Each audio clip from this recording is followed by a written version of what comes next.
So now I want to start going through the statement and proof of the inclusion-exclusion principle. So the basic setup is like this. We have a finite sets, A and B. And we've got some subsets, B little a is going to be a subset of the set B. You get one for each A and M.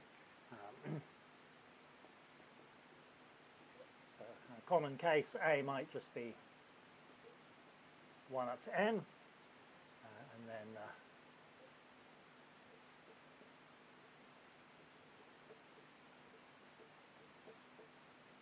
we would just have subsets B1 up to Bn, which are subsets of B.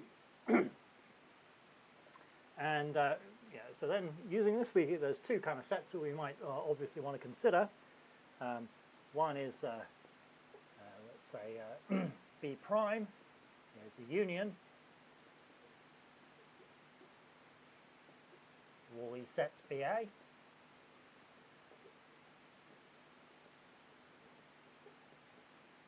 So in this special case where A is just 1 up to n, you're just looking at the union, B1 up to Bn. And B star is going to be the complement of that.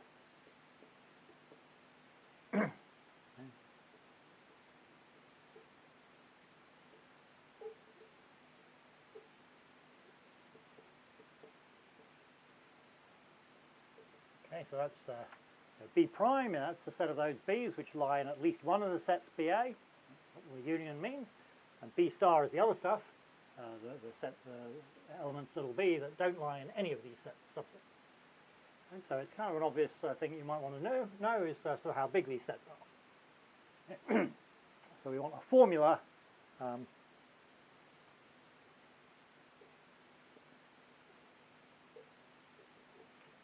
so here's our problem. What are the sizes of these sets? One kind of obvious thing is just that knowing one of these is the same as knowing the other one, really. Because B star is the complement of B prime, that means the size of B star is the size of B minus the size of B prime. So if we know the size of B prime, then we know the size of B star, and vice versa. But the problem is to find either of them. And so, in order to express this, we need some extra notation.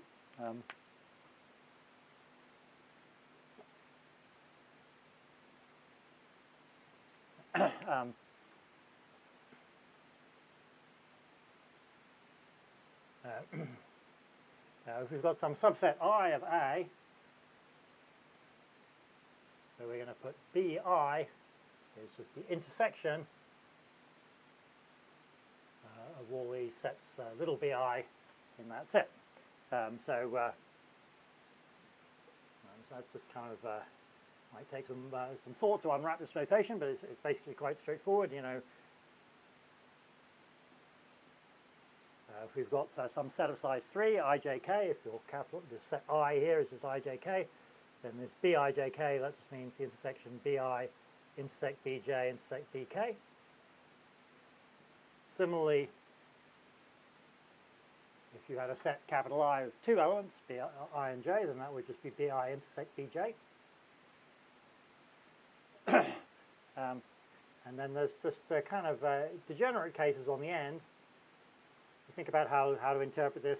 If you've got a set of size 1, then your B set I is just bi, and maybe a little bit less obvious, but the right way to interpret B empty set. I could be the empty set, and then you've got the intersection of no terms. That you're supposed to think of as just being the full set B. So there's our notation that we need, and then the theorem. It's known as the inclusion-exclusion principle. That says, there's two forms of it. Let's write this form first. Size of B star, we take the sum of all possible subsets I and A, sum over all those i's of minus 1 to the power of the size of I times the size of this intersection set, B capital.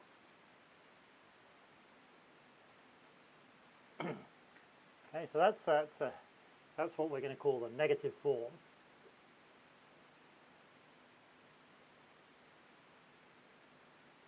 Of the inclusion-exclusion principle. And I won't write it on this board, but later we'll see that this can be modified in a very simple way to give you the size of B prime, just because of this principle here, that the size of B prime is the size of B star, the size of B minus the size of B star, so we can write a formula for the size of B prime as well.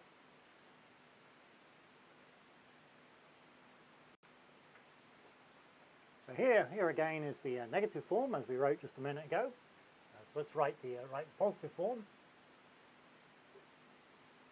Okay, so it's almost the same. Again, it's a sum over subsets I and A, but in this case, you have to exclude the empty set. So we're taking a sum over the non-empty subsets of A, and then again we've got a plus or minus sign. Size of there's a mistake here. I should have said the size of I, not the size of A. And again here, that should be the size of I.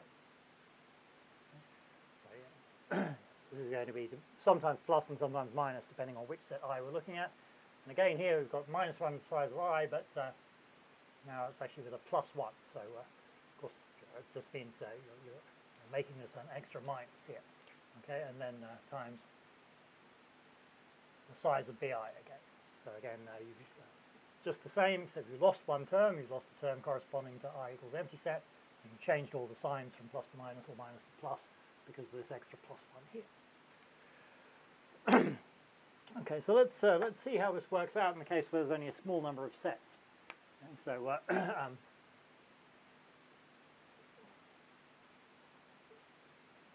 so remember this B prime, size B prime. B prime is just a union, so we've just got two sets, so that would be B1 union B2. And then, so what do we get on the right-hand side? Well, you could have, so here I could be the set 1 or the set 2 or the set 1, comma 2. Okay. Then for set 1, right, then BI is just B1, so here we've got a B1, and then in that case, that I was just the set 1, which has size 1, and so here you've got minus 1 squared, so that's a plus.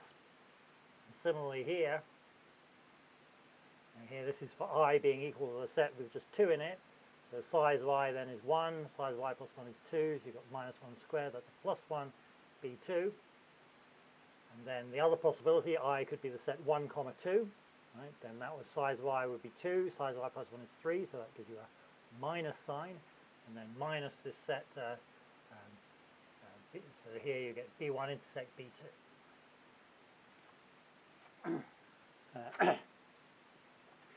So that was that was what we get for the positive form, and then for the negative form over here.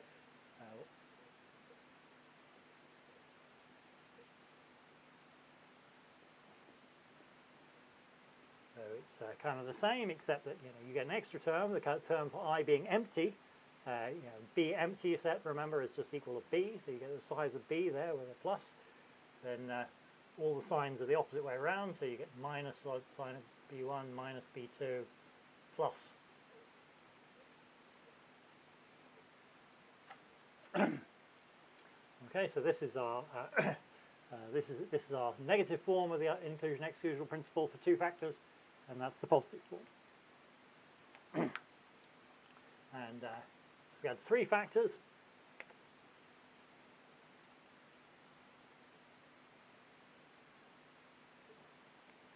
Again, the intersections where you've just got one factor, they all come out with a plus. Intersections where you've got two factors,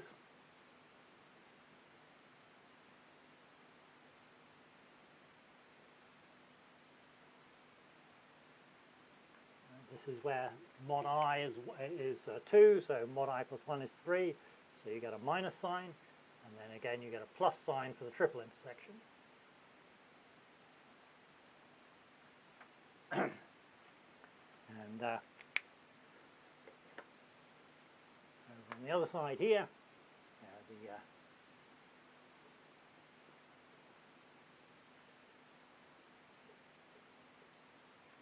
basically the same formula, except you get this extra term here in the beginning, and the other signs get switched around.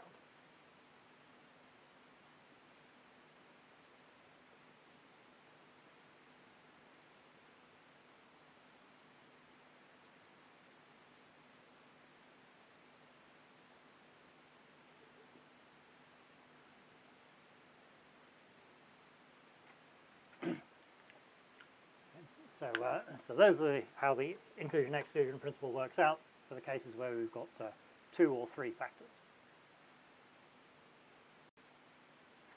Okay, so in order to prove the inclusion-exclusion principle, we're going to need a couple of lemmas.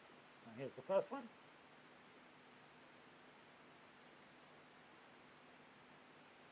We're going to let J be a finite set.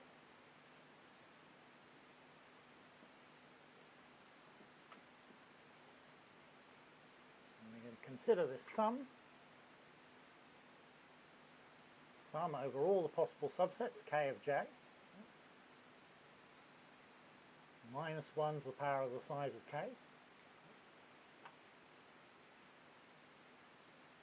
the claim is that this is 1 if j is empty, and it's 0 if j is not empty. Okay, so obviously this kind of plus or minus, this sum with the plus or minus signs like this is something that we see already in the inclusion-exclusion principle, and this lemma is going to enable us to simplify some formulae which involve sums like this. Okay, so let's just see how this works out. Let's consider the case where J has 3 elements, A, B, C, and we can consider what are the possibilities for K. K could be empty, or it could just be A, or just B, or it could be A and B, or it could be C, AC, BC, or A, B, C. So those are the 8 possibilities for what K could be, and then we're supposed to take a sum of 8 terms, 1 term for each of these sets K, and the term for the empty set is minus 1 to the power of the size of the empty set, and minus 1 to the 0, which is a plus 1 here, and then for here you've got your set K consists of the point A. The size is 1, you get minus 1 to the power 1 is a minus 1, and again here this set has size 1, so you get minus 1 to the 1. This set has size 2, so you get minus 1 squared, which is a plus 1. And then again over here, minus 1, and then a plus 1, and then here minus 1 cubed is minus 1 again. And then so we're supposed to be taking this sum, we're supposed to add all these things together, so you get plus 1, minus 1, plus 1 from this column, minus 1, plus 1, minus 1, and you check it all out. You've got 4 pluses and 4 minuses, they all cancel, and you get 0. And so we can ask, can we understand this more structured and conceptual way why this is all cancelling? It's actually quite straightforward. I wrote the terms in these 2 columns like that for a reason. I mean, here we've got a plus 1 which cancels that minus 1 cancels the plus 1, minus 1 cancels the plus 1, plus 1 cancels the minus 1, everything in the left column cancels against the corresponding thing in the right column, and that's why it all goes to 0. And that's kind of almost a proof that this works in general, right? I mean, what did I do here? I mean, here, the left-hand column, those are all the subsets J that don't contain C, and then over here, these are the sets that do contain C. And everything in the left cancels against everything in the right. And that's basically how the proof goes, but we'll spell that out a bit more in a second. so let's write actual proof of this.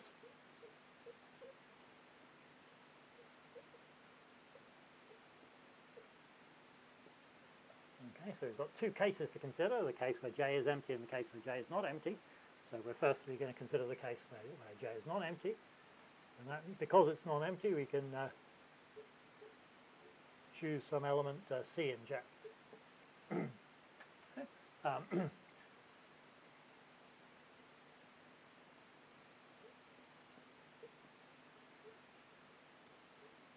So what happens if you've got some subset K of J, or we're supposed to be considering all the subsets?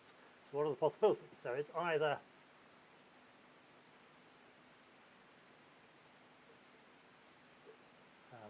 it could be a subset which doesn't contain C, so it's a subset of J with C removed.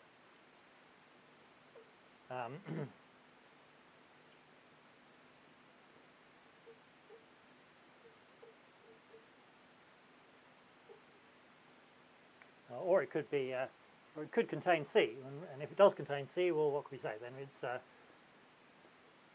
know, you've got some subset K prime again in J less C, and then you've thrown a C in. Okay. Okay. Actually, yeah. So that's K prime as well. Okay. So K is either one of these subsets of J less C, or it's one of those subsets, but we've thrown a C in like that.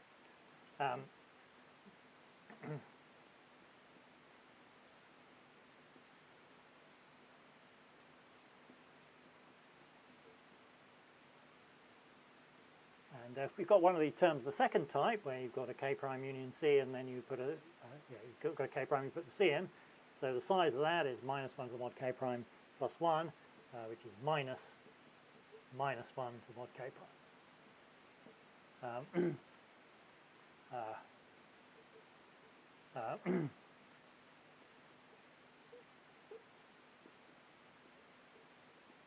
So this shows that, you know, for every subset K prime of this first type, you've got a corresponding subset of the second type, and the plus or minus signs for those two things, they're going to be opposite of each other, so they cancel out.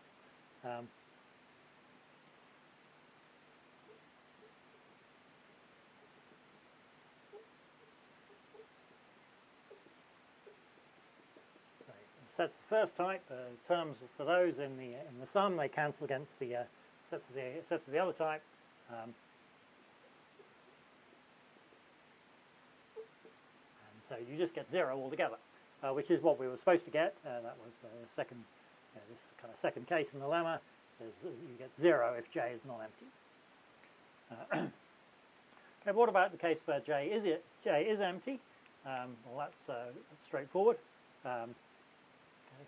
Let's maybe write that up in the top corner.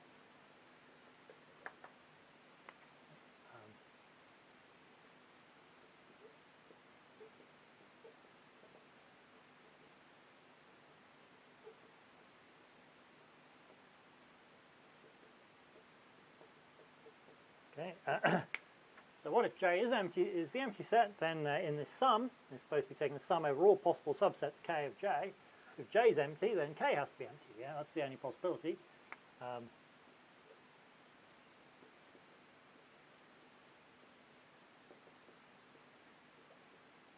And then what is the term that you get there? You get minus 1 to the power of the size of K. The size of K is 0. You get minus 1 to 0 is 1. And so the sum is actually equal to 1 as well. Okay. So that proves our lemma. This little calculation shows that you get 1 if J is empty, and then this argument here shows that we get 0 if J is not empty. So for the next ingredient in the proof of the inclusion-exclusion principle, we need an extra bit of notation and a little lemma about how that notation works. So it's like this. So we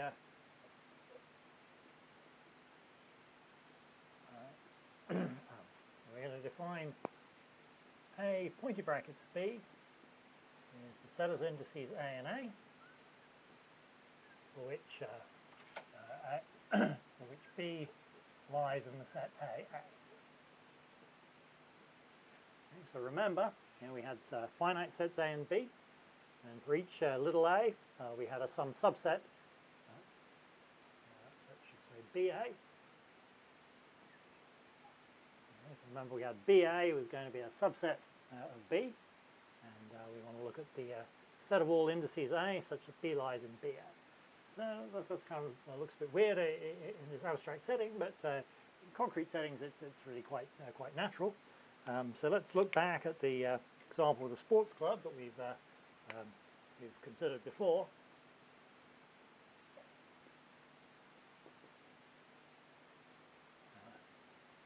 A consists of two elements, T and S, corresponding to tennis and squash, and BT is the set of tennis players, B is the set of all members of our sports club, BT is the subset of tennis players, BS is the subset of squash players,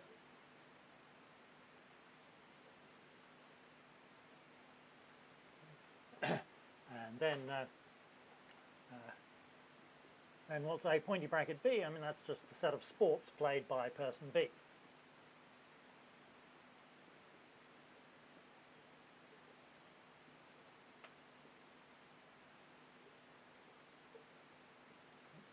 Okay, so A pointy bracket B is the set of indices A, little a. So little a is one of these guys. Little a is a sport. It's a sport such that B plays that sport. So A pointy bracket B is just the set of sports played by person B. And so the lemma that we need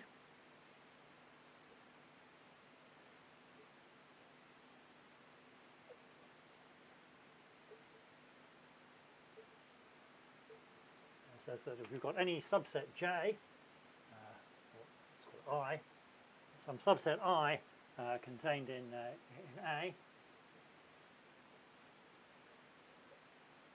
and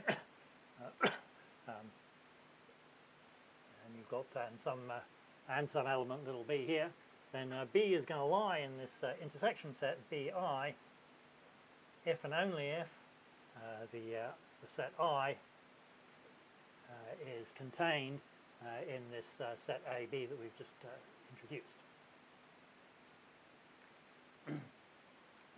And this is kind of basically obvious once you've understood what it really means. And so, so let's again just see how it works out in this example.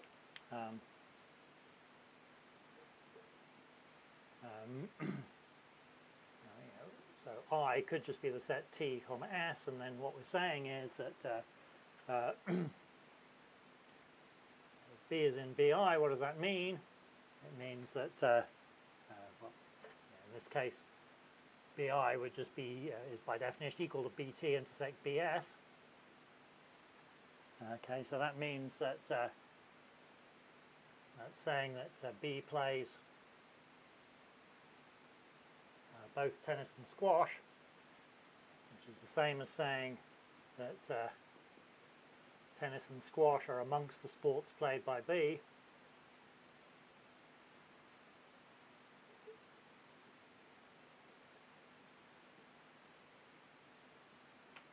And now this TS, that was our I, and set of sports played by person little b is A pointy bracket B. So yeah, so we're seeing that this B is in BI if and only if I is contained in A pointy bracket B. So that's kind of obvious in this case, and let's just write it out in the general case. So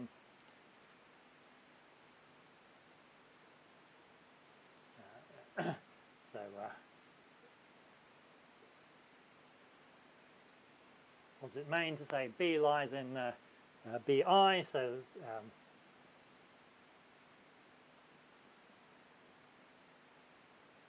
so this B capital I is just the intersection of all the corresponding B little i's.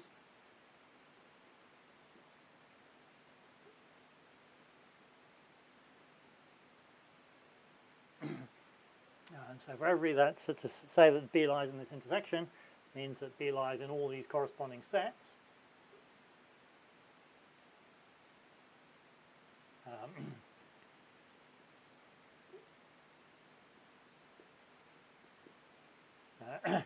But what does it mean to say that B lies in BI? I mean, by definition here, B lies in BI, that's the same as I lying in this set A pointy bracket B. This thing here, sort of by the very definition of A pointy bracket B, that says that this is just equivalent to the statement that I lies in A pointy bracket B. And now we're saying that every element of this set, capital I, is also an element of A pointy bracket B. That means just the same thing as saying that I is a subset of A pointy bracket B. Okay, so that's the proof of this little lemma.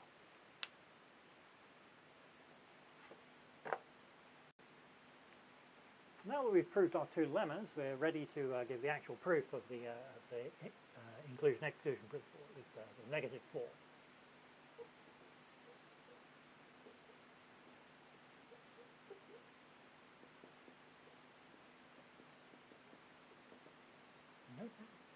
So we'll work from right to left. Okay, so on the right-hand side of the thing, we've got the sum over all the subsets I of A minus 1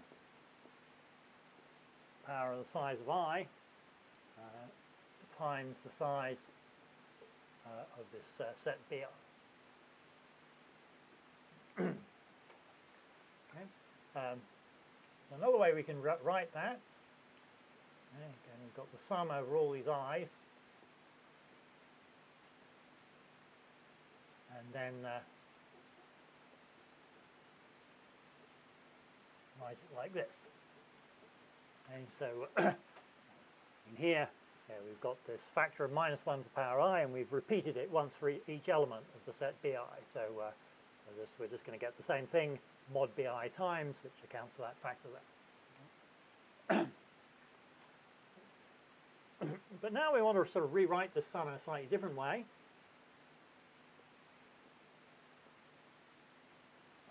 Okay. So we're going to write this, we're going to swap the factors around, we're going to take this as a sum over all the possible b's, and then, so this should have been as a subset of A here. And then, this condition that B is in BI by our second lemma, that's the same thing as saying that I is a subset of A pointy bracket B. And then again, you've got the minus 1 to the power of 1. Okay, so here we've just rewritten this sum in a slightly different way. It's a sum over pairs I comma B with the property that B lies in BI. But the property B lying in BI, that's equivalent to saying I is a subset of A pointy bracket B, so we can rewrite the sum like this. So this was, here we're using our second lemma. Now we can use the first lemma, right? This was the, okay. So the first lemma says that if you've got some finite set and you take a sum over all possible subsets of it, minus 1 to the power of the size, then you usually get 0. This here is this gives a big sum of plus 1s and minus 1s, and normally the plus 1s cancel exactly against the minus 1s. Okay, so, so we've got this sum like this, and usually it's going to be 0. Write that, so it's the sum over all B.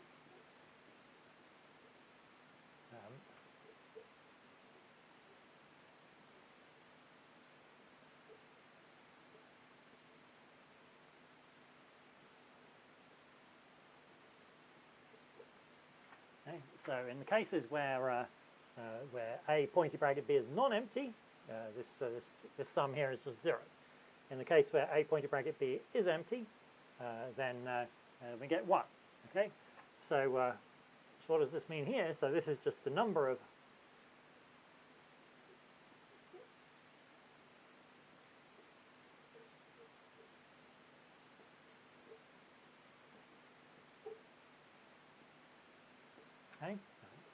each B where A pointy bracket B is empty gives us a 1 in this sum, and all the other B's just give us nothing. Okay. What does it mean to say that A pointing bracket B is empty, that means, so let's maybe write this up in the corner here.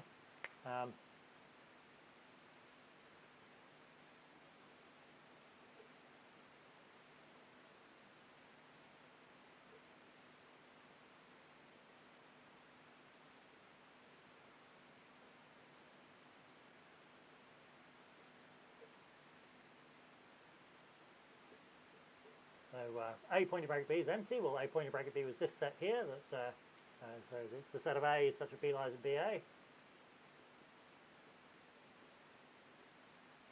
So to say that's empty, that just means that B doesn't lie in any of the BAs.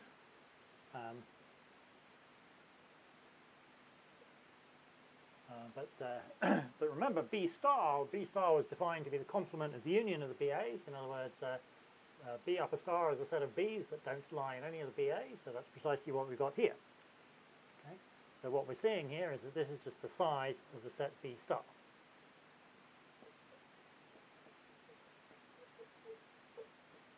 Okay? So that's precisely what we wanted to prove. Okay, so that is your that's the negative form of the IEP. And now let's just quickly deduce the positive form.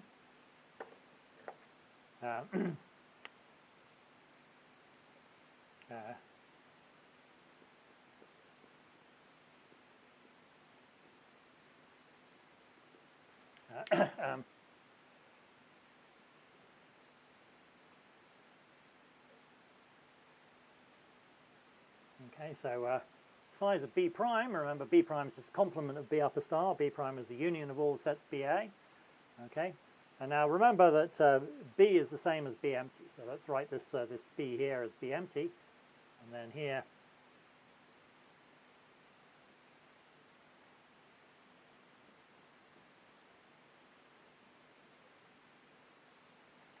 okay.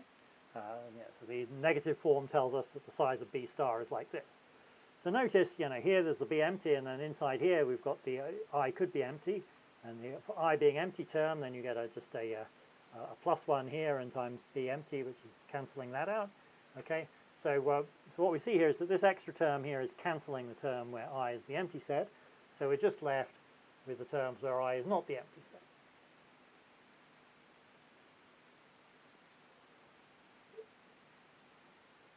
Okay, and then what have we got here? Well, you've got your -1 to the power of mod I, but then there's this extra minus sign coming on the outside here, so that becomes a +1 there, times the size of the set BI. And that is your positive form of the inclusion-exclusion principle.